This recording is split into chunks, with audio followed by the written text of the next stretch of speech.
लय मोठा इतिहास असा आहे की घरी सरकारी लायसन होतं आमच्या रॉकेलचं. एकेकाळी आम्हाला 18,000 दीड टँकर रॉकेल होतं. आणि वडील सगळ्यात मोठे असल्यामुळं आमचा ॲड्रेस इथला आहे ना, आम्ही जिथे राहतोय ना त्या ॲड्रेसला माझ्या लहानपणी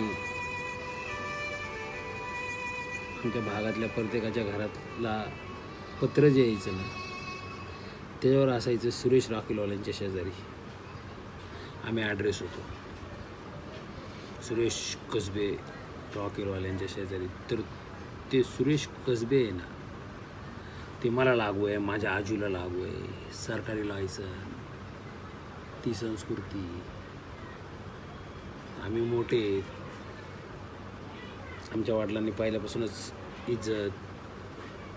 आणि माझ्या गावात तर अख्ख्या गावात त्यांच्या घरांना माहिती आहे. आता मी पण घाबरतो यार, काय वातावरण झालं का गर्रकीने फिरलं म्हणलं यार वातावरण. आणि मग मी माझी भूमिका स्पष्ट केली की बाबा मी माझा रस्ता, माझे वडील, गौतम बुद्ध, संविधान, कायदा, सुरक्षा, रिस्पेक्ट.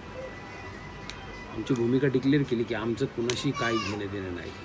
आता बोलायला लागला आहे आजू तीच गोष्ट. स्थानिक लेवलचं एकामेकाचं काय वेगवेगळ्या गोष्टी आहेत, आमचा काहीच संबंध नाही. आमच्या आजूला मी सांगितलं तर म्हणलं हा बाप्पा बरोबर आहे, सगळ्यांना मदत करा, सगळ्यांकडे रडत जावा, मी गरीब आहे. हीच आपली भूमिका आहे म्हणलं पहिल्यापासून, हात जोडण्याची. तुझ्या थोड्या चुकीच्या वागण्याने माझी भूमिका बदलायला लागली म्हणलं. बाळा हुडू होता 17-18 वर्षाचा, होत असतात चुका नादानी. नंतर त्याला बोललो बाळा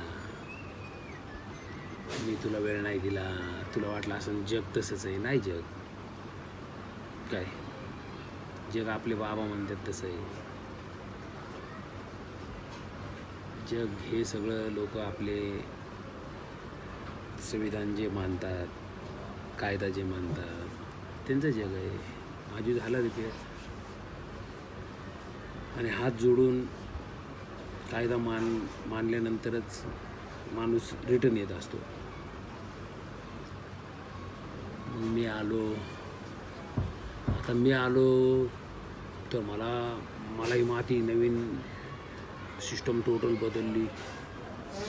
माझे ते 15-20 वर्षाचे लोक नष्ट झाले, गायब झाले किंवा त्यांनी मला गायब केले. आणि घरात आलो तर वडील पण नाही राहिले, तो धंदा पण नाही राहिला, ते मित्र पण नाही राहिले.